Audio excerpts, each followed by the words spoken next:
ഇബ്നുൽ ഖയ്യിമുൽ ജൗസി റഹിമഹുല്ലാ അദ്ദേഹത്തിന്റെ സാദുൽ മആദ് ഫീ ഹദീ ഖൈറുൽ ഇബാദ് എന്ന ഗ്രന്ഥത്തിൽ അദ്ദേഹം രേഖപ്പെടുത്തുന്നു, വറഖസ ജമാഅത്തുൻ മിനസ് സലഫി ഫീ കിതാബത്തി ബഅദിൽ ഖുർആനി വശുർബിഹി വജഅലി ദാലിക മിനശ് ശിഫാഇ അല്ലദീ ജഅല അല്ലാഹു ഫീ.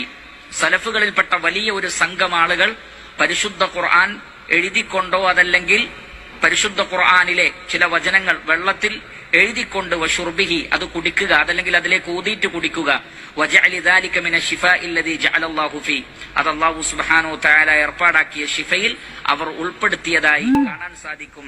സലഫുകളിൽ ധാരാളം ആളുകൾ അതിൽ ഇളവ് പറഞ്ഞിട്ടുണ്ട് എന്ന് അദ്ദേഹം വിശദീകരിക്കുന്നത് കാണാൻ സാധിക്കുന്നതാണ്.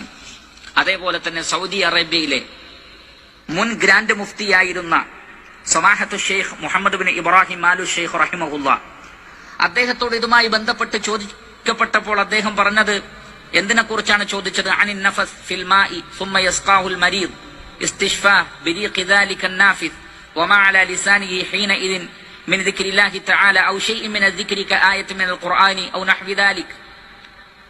ഒരാൾ മന്ത്രിച്ചിട്ട് ആ മന്ത്രിച്ചൂതിയ വെള്ളം ഒരു രോഗി കുടിക്കുന്നു, അതിൽ നിന്ന് ശിഫ പ്രതീക്ഷിച്ചുകൊണ്ട് അങ്ങനെ ചെയ്യുന്നതിൽ വല്ല വിരോധവുമുണ്ടോ? ഖുർആനും ദിക്റുകളും ഒക്കെ ഓതിയിട്ടുള്ള ഫഅജാബ, അപ്പോൾ അദ്ദേഹം മറുപടി നൽകിയത് ലാ ബഅസ ബിദാലിക് ഫഹുവ ജായിസുൻ, അതിനൊരു കുഴപ്പവുമില്ല, അത് ജായിസാണ്. ബൽ ഖദ് സറഹൽ ഉലമാ ബിസ്തിഹ്ബാബിഹി, ധാരാളം പണ്ഡിതന്മാർ അത് നല്ലതാണ് എന്ന് വ്യക്തമാക്കിയിട്ടുണ്ട് എന്നാണ് അദ്ദേഹം പറഞ്ഞിട്ടുള്ളത്.